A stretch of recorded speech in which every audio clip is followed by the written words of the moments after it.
महाकारुणिक तथागत भगवान बुद्ध सुवाख्यात तथागतांनी दिलेला सद्धम्म, सन्मार्गावर आरूढ असलेल्या तथागतांचा श्रावक संघ, बुद्ध धम्म आणि संघ या तिन्ही रत्नाला त्रिवार पंचांग प्रणाम.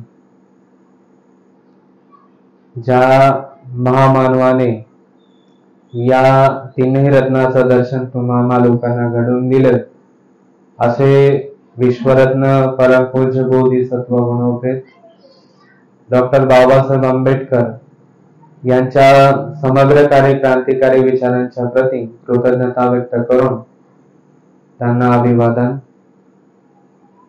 तसेच ज्या अशा या महापुरुषांनी समाजाला प्रकाशाचा मार्ग दाखवला, आदर्शाची ही शिकवण दिली, त्या संपूर्ण महापुरुषांच्या विचारांना सुद्धा वंदन. आणि आज या वर्षवासाच्या कालावधीमध्ये होत असलेल्या भगवान बुद्ध आणि त्यांचा धम्म या ग्रंथाच्या श्रवणासाठी या लुंबिनी बुद्ध विहारामध्ये उपस्थित संपूर्ण श्रद्धावान उपासक उपासिका, सर्व बाल बालिका, तुम्हा सर्वांप्रती असीम असीम मंगलयुक्त मैत्री कामना करतोय.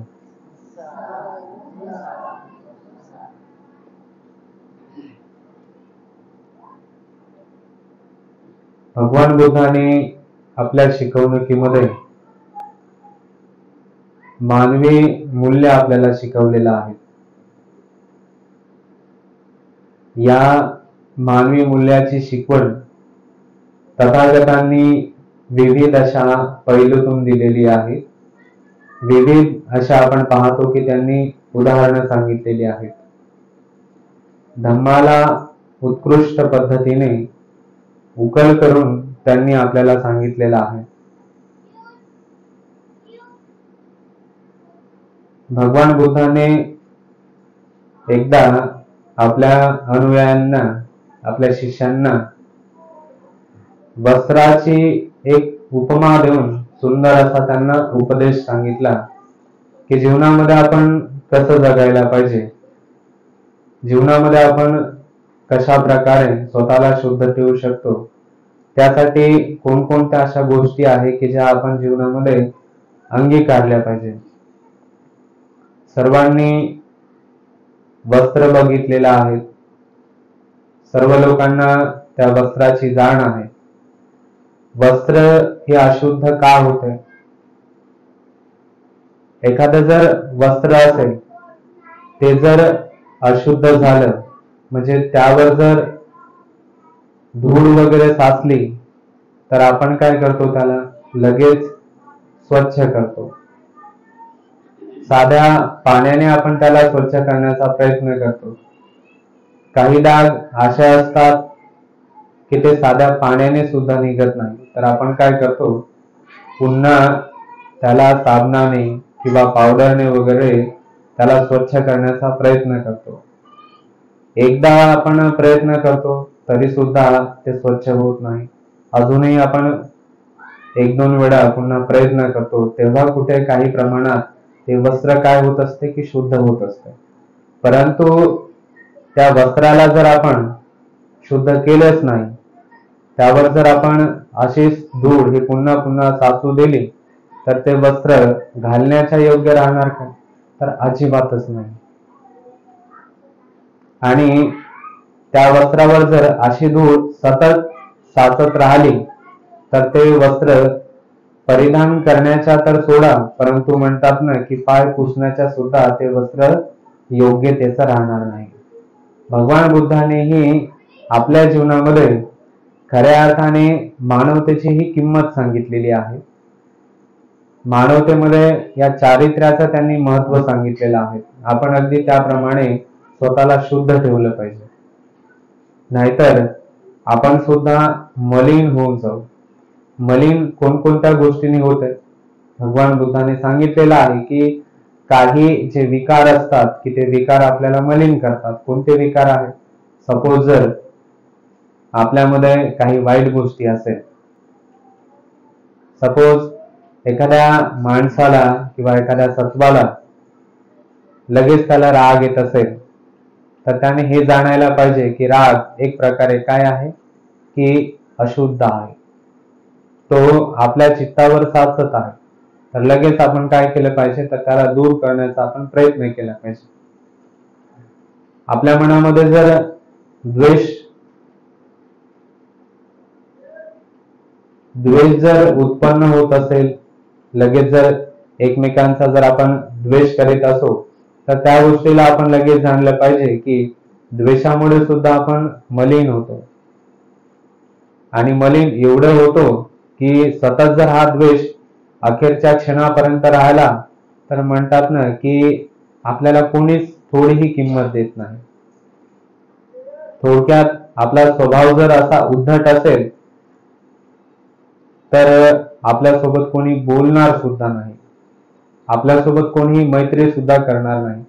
उलट जेव्हा मृत्यू येईल, तर त्यावेळी लोकही विचार करेल, नाहीतरी या व्यक्तीचं जगून काहीच उपयोगाचं राहिलं नव्हतं.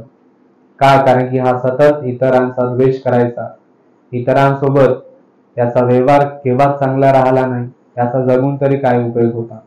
म्हणतात ना की माणसाने असं जगायला पाहिजे की प्रत्येक माणसाने आपल्याविषयी मैत्री केली पाहिजे. आपल्याविषयी म्हणजे त्याने ही बंधुत्वाची, समतेची भावना, त्याचबरोबर एक आपुलकीची भावना त्याने जोपासली पाहिजे. आणि आपण म्हणजे इतरांच्या आदरास केव्हा पात्र होत असतो, जेव्हा आपण त्या प्रकारचं आचरण करतो किंवा त्या प्रकारचा आपला जर स्वभाव असेल, तर म्हणजे सर्व लोकांच्या या दृष्टिकोनामध्ये, म्हणजे सर्व लोकांच्या नजरेमध्ये आपण खऱ्या अर्थाने आदरास पात्र होतो. नाहीतर कोणी कोणाचा आदर करणार नाही. आपला आदर, भगवान बुद्ध असं म्हणतात की आपल्यासाठी आहे. त्या आदराला आपण नष्ट होऊ देऊ नका. आणि जीवन केवळ इतरांनी आदर करावा म्हणून जगू नका, तर खरोखर आपल्या मनाला एक त्याचं चांगलं वाटेल, आपल्या मनाला म्हणजे त्याचं काहीतरी म्हणजे बेनिफिट मिळेल, यासाठी तुम्ही जीवन जगलं पाहिजे. यासाठी तुम्ही असं हे चांगलं आचरण केलं पाहिजे. बुद्धाने चांगल्या आचरणासाठी सांगितलेलं आहे की लोक आपल्याला चांगले म्हणेल म्हणून त्यासाठी हे आचरण नसतं. इतर लोकांच्या ऐवजी एक आपण आपल्या मनामध्ये खऱ्या अर्थाने एक चुकीचं ठरणार नाही, आपल्याला आपलंच मन वाईट वाटणार नाही, असा आपण प्रयत्न केला पाहिजे. आणि ते केवळ आपण आचरणाने करू शकतो. आणि आचरण्यायोग्य बुद्धाने काही गोष्टी सांगितलेल्या आहेत, तर त्या गोष्टी आपण रोजच ग्रहण करीत असतो. रोजच ते 5 तत्व आपण अंगीकार करीत असतो, त्या 5 तत्वाचं आपण पालन करीत असतो. आपण खूप पुण्यवान आहे की आपल्या विहारामध्ये या वर्षवासाच्या कालावधीमध्ये रोज वंदना होत आहे, भगवान बुद्धाच्या गुणाचं अनुस्मरण होत आहे, त्याचबरोबर भगवान बुद्धांनी दिलेल्या त्या उपदेशाचं एक पठण सुद्धा होते. आपल्या कानावरचे शब्द देखील खऱ्या अर्थाने ऐकायला पडते. असं हे पुण्य आपण सतत करीत राहायला पाहिजे. या पुण्यामुळेच खऱ्या अर्थाने आपल्याला अनेक गोष्टीचा हा लाभ होत असतो. तर असं हे कार्य आपण आपल्या जीवनामध्ये अखेरच्या क्षणापर्यंत करीत राहावं, हीच मी अपेक्षा करतो. आपण ज्या धम्मग्रंथाचं पठण करीत आहोत, तो धम्मग्रंथ आहे भगवान बुद्ध आणि त्यांचा धम्म. तर या ग्रंथातील आपण आतापर्यंत जे जे काही श्रवण केलेलं आहे, ते संपूर्ण या इतिहासामध्ये सत्य असलेलं एक वचन आहे. यामध्ये काहीही काल्पनिकता नाही. का? कारण की भगवान बुद्धाच्या एकेका वचनाला आपण पाहतो प्रमाण आहे. जेव्हा भगवान बुद्धाचं महापरिनिर्वाण झालं, त्यानंतर काही 100 दिवसांनी राजगृह या ठिकाणी जी धम्मसंगीती भरली होती, तर त्या धम्मसंगीतीचे अध्यक्ष होते भदंत महाकाश्यप महास्थविर. 500 भिक्षूंनी त्या धम्मसंगीतीमध्ये सहभाग घेतला होता. त्या धम्मसंगीतीचा हा उद्देश होता की भगवान बुद्धाचे जे काही वचन आहे तर त्या वचनाचे एक संगायन व्हावं, म्हणजे जेणेकरून लोकांना त्याची जाणीव राहणार, लोक त्याला विसरणार नाही. लोक तर सोडा, परंतु जे काही नव्याने झालेले भिक्षू आहे तर त्या भिक्षूंना या गोष्टीची माहिती राहणार आणि ते त्या प्रकारचं आचरण करेल. त्यांच्या मनामध्ये त्याविषयी खऱ्या अर्थाने श्रद्धा निरंतर राहणार. अशा अनेक उद्देशाने त्या धम्मसंगीतीचं हे आयोजन केलं होतं. या धम्मसंगीतीमध्ये 2 गोष्टीचं संगायन करण्यात आलं. एक म्हणजे धम्म आणि दुसरं म्हणजे विनय. धम्म म्हणजे की भगवान बुद्धाने जे काही सांगितलेले वचन आहे, ज्याला आपण सुत्त असं म्हणतो, तर त्या सुत्ताचं संगायन करण्यात आलं. आणि हे संगायन असंच नव्हे तर प्रत्येक सुत्ताला 3 वेळा प्रमाण काय आहे ते विचारण्यात आलं होतं. सुत्ताचं संगायन भदंत आनंद स्थविरांनी केलं होतं. जेव्हा त्या धम्मसंगायनाची जी सभा भरली तर त्या सभेमध्ये महाकाश्यपांनी आनंदाला उद्देशून महाकाश्यप म्हणाले की आनंदा, भगवान बुद्धाने जे काही वचन सांगितलेले आहे, सुत्ताचे जे काही उपदेश दिलेले आहे, तर त्या सुत्ताबद्दल तू माहिती सांग. तर तेव्हा आनंदाने भगवान बुद्धाने दिलेले जे काही सुत्त आहे तर त्या सुत्तापैकी अनेक सुत्ताची त्यांनी माहिती दिली. जसं की आपण पाहतो की रतन सुत्त आहे, महामंगल सुत्त आहे, धम्मचक्र प्रवर्तन सुत्त आहे, असे अनेक सुत्त आहे. या सुत्ताच्या सुरुवातीला बघा कोणता उल्लेख आलेला आहे.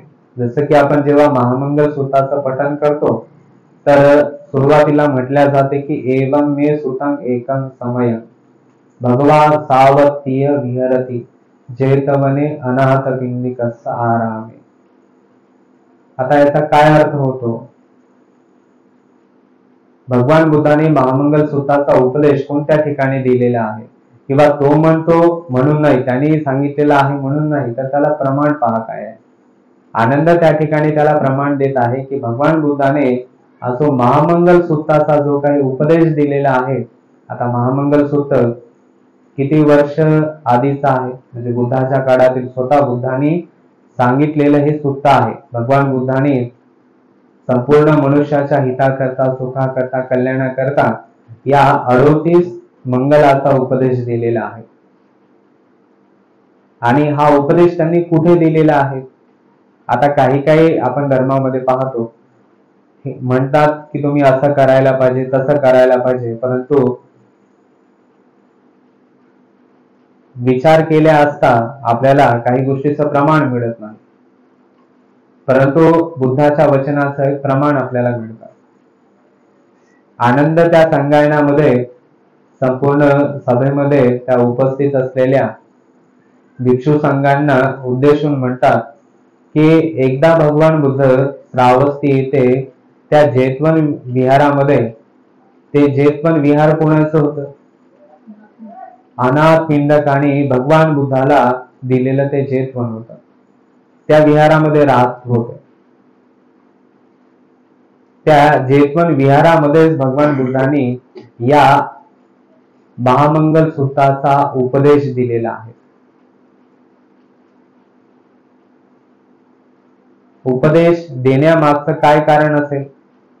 म्हणतात की रात्रीच्या प्रहराला आपल्या तेजाने संपूर्ण जेतवन प्रकाशित करून त्या ठिकाणी तो एक देवता येतो आणि तो भगवान बुद्धांना प्रश्न करतो की भगवान, संपूर्ण मानव जातीच्या हिताकरता, सुखाकरता, कल्याणाकरता असे कोणते तत्व आहे किंवा अशा कोणत्या गोष्टी आहे की ज्या आचरणाने, ज्या केल्याने, ज्याचं पालन केल्याने की मनुष्याच्या जीवनामध्ये त्याला सुख मिळेल, तो म्हणजे चांगला राहील, तो आनंदाने राहील, त्याच्या जीवनामध्ये सर्व काही चांगलं घडेल.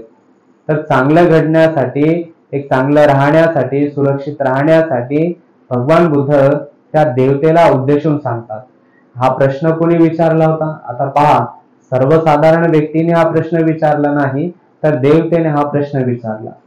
आता आपल्या मनामध्ये प्रश्न उत्पन्न होईल, हा देवता एक कोण असतो? देवता म्हणजे असा एखादा व्यक्ती आहे का की म्हणजे ज्याला 4 हात असेल, की जो वेगळा वेगळा असेल, जो साधारण डोळ्याने आपल्याला दिसतही नसणार, असा एखादा व्यक्ती असेल का? की देवता म्हणजे देवता तोच असतो की ज्याचे माणसापेक्षा जे काही विचार आहे हे थोडे म्हणजे त्यापेक्षा श्रेष्ठ दर्जाचे असतात. पहा की गाडगे महाराजांनी एका ठिकाणी उद्देशून देवतेचा एक उल्लेख केला होता.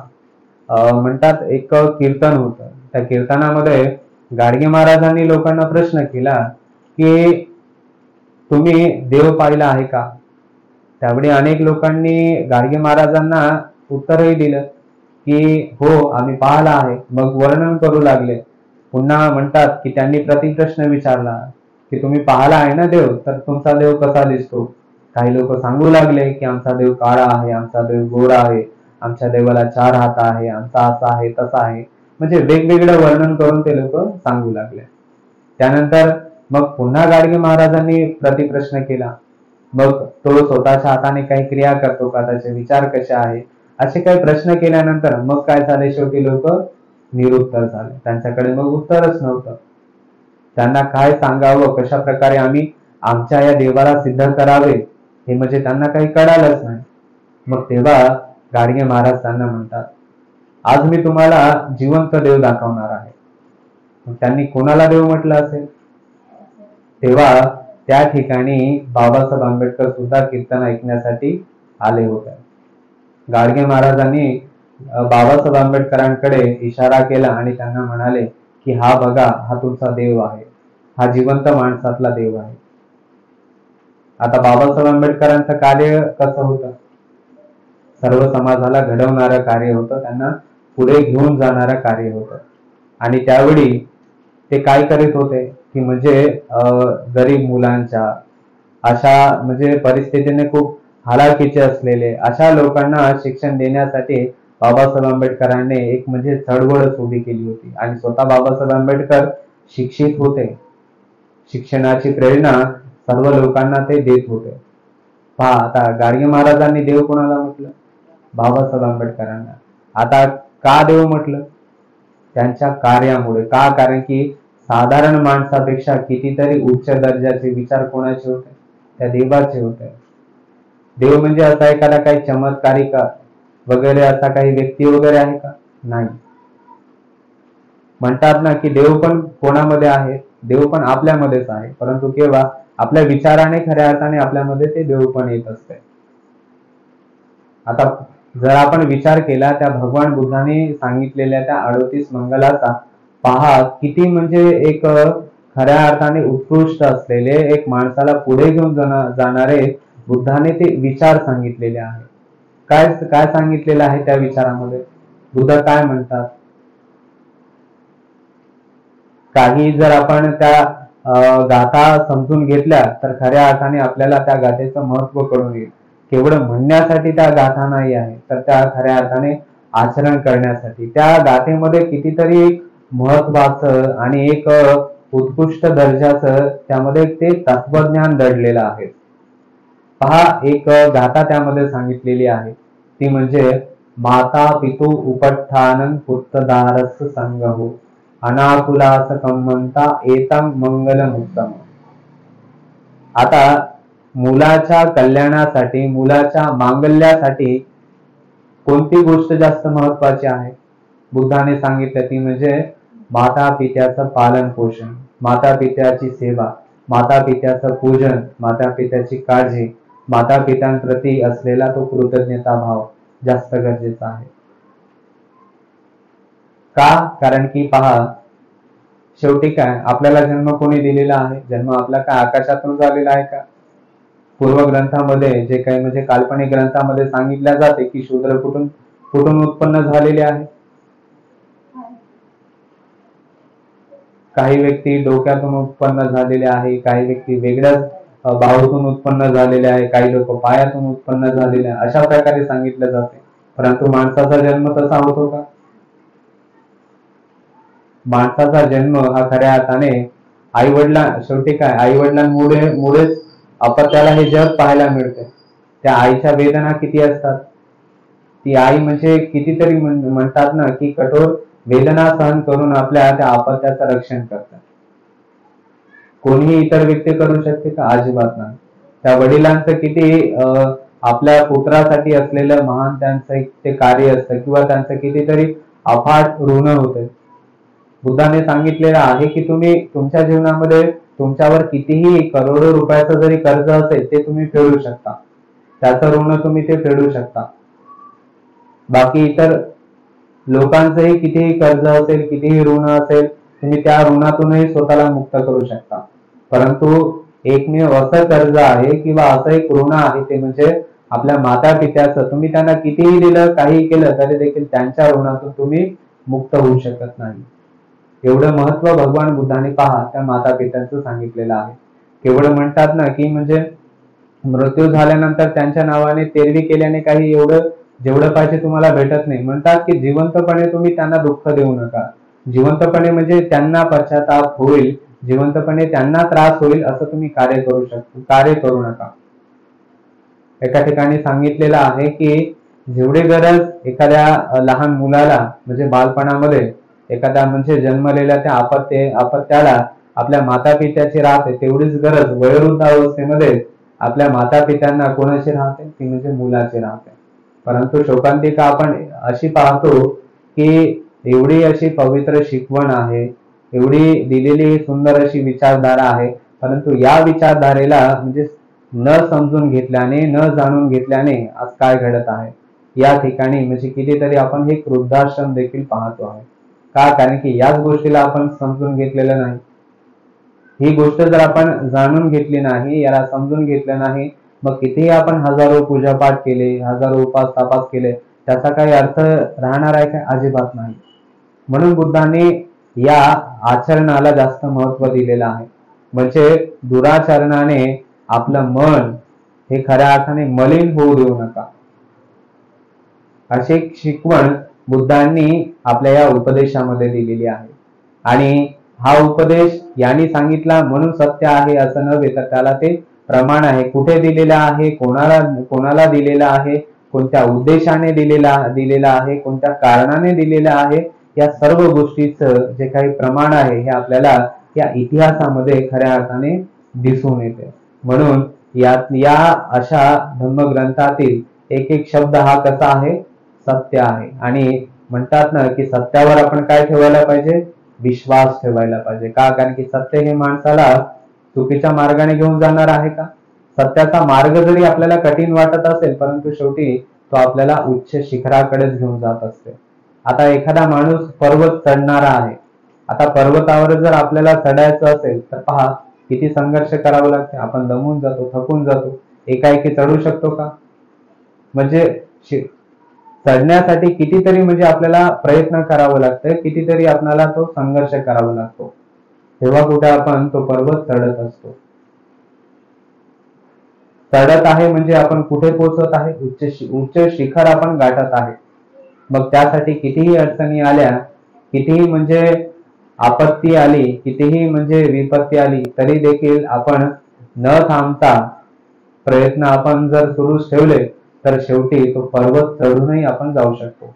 आणि एक दुसरा असा व्यक्ती असतो की जो पर्वतावरून खाली येतो. खाली येणारा व्यक्ती कसा असतो? खाली येणाऱ्या व्यक्तीचा तोल जरी गेला तर काय होते त्याचं? एखाद्याला म्हणजे चढल्यानंतर त्याला जर खाली यायचं असेल तर पहा तो कसा येतो. तर येत आहे म्हणजेच तो खाली येत आहे, अर्थात पुन्हा तो वेगळ्या दिशेला जात आहे आणि हा इथे शिखर गाठत आहे. म्हणजे पहा दोन्हीमध्ये फरक किती आहे. म्हणून चांगला मार्ग हा कसा असतो? थोडा कठोर वाटत असेल शेवटी, परंतु आपल्याला घेऊन मात्र तो चांगल्याच ठिकाणी जात असतो. शेवटी यश हे माणसाला सहजासहजी प्राप्त होत नाही. त्या सिद्धार्थ गौतमालाही देखील आतापर्यंत आपण पाहिलं की त्यांना पहा की बुद्धत्व एकाएकी त्यांना प्राप्त झालं नाही. बुद्धत्व प्राप्त करण्यासाठी पहा किती मोठा संघर्ष आहे, किती मोठा तो त्यांचा त्याग आहे. केवळ आता त्यांचं तर सोडा, ज्यांनी या त्यागाविषयी ऐकलं तर त्या लोकांना देखील त्याचं आश्चर्य वाटलं. ज्यांनी सिद्धार्थ गौतमाला त्या वेशामध्ये बघितलं तर ते स्वतः लोक विचार करीत राहिले की की हे काय केलेलं आहे. एवढा मोठा हा राजतरुण राजकुमार, एवढं मोठं वैभव याच्याकडे होतं आणि हा पहा कसं जीवन जगत आहे. प्रत्येकाला म्हणजे सिद्धार्थ गौतमाची जी कहाणी ज्यांनी ऐकली किंवा ज्या ज्या लोकांना माहिती झालं त्या लोकांच्या डोळ्यातून हे पाणी चाललं. का? कारण की तो त्याग त्यांचा, आणि त्या त्यागातून ते गेले, त्या परिश्रमातून ते गेले, तेव्हा कुठे त्यांना काय प्राप्त झालं? बुद्धत्व प्राप्त झालं. हे एकाएकी झालं नाही. म्हणून आपल्याही जीवनामध्ये जर काही कठीण प्रसंग आले तर आपण विचलित होता कामा नये. शेवटी म्हणतात ना, हे कठीण प्रसंगच असतात, हे माणसाला काहीतरी शिकवत असतात, काहीतरी त्याला एक शिकवण देऊन जात असते. ती शिकवण आपण खऱ्या अर्थाने शिकायला पाहिजे आणि पुढे कसं चालायचं त्या गोष्टीची नेहमी आपण जाण ठेवायला पाहिजे. जसं म्हणतात ना की रस्त्याने जेव्हा आपण चालतो तर आपण नीट पाहिलं नाही तर तेव्हा काय होतं? अपघात होते किंवा आपल्या पायाला ठोकर लागते. ठोकर लागल्यानंतर वेदनाही होतात. शरीराच्या म्हणजे पायाच्या भागाचं ब्लडही निघते. त्यानंतर त्याचंही दुःख होते, त्याच्याही वेदना होत्या. पहा, वेदना झाल्यानंतर, ते दुःख झाल्यानंतर म्हणजे त्या प्रसंगापासून शेवटी आपण नंतर जेव्हा जेव्हा रस्त्याने जातो तर तेव्हा आपण कसं जातो मग? म्हणजे त्या गोष्टीपासून पहा आपण काय शिकतो की रस्त्याने नीट चालायला शिकतो. ती ठोकर लागलीच नसती तर, जसं की जन्म झाल्यानंतर आता एकाएकी न पडता कोणी चालायला लागते का? अजिबात नाही.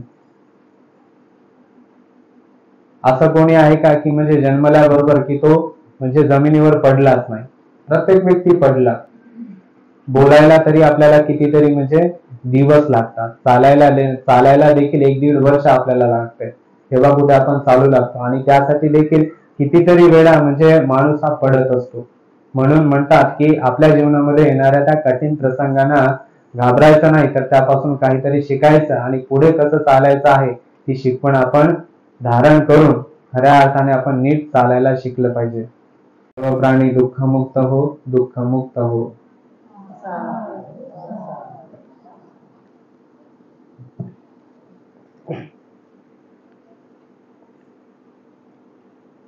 कायेन वाचा चित्तेन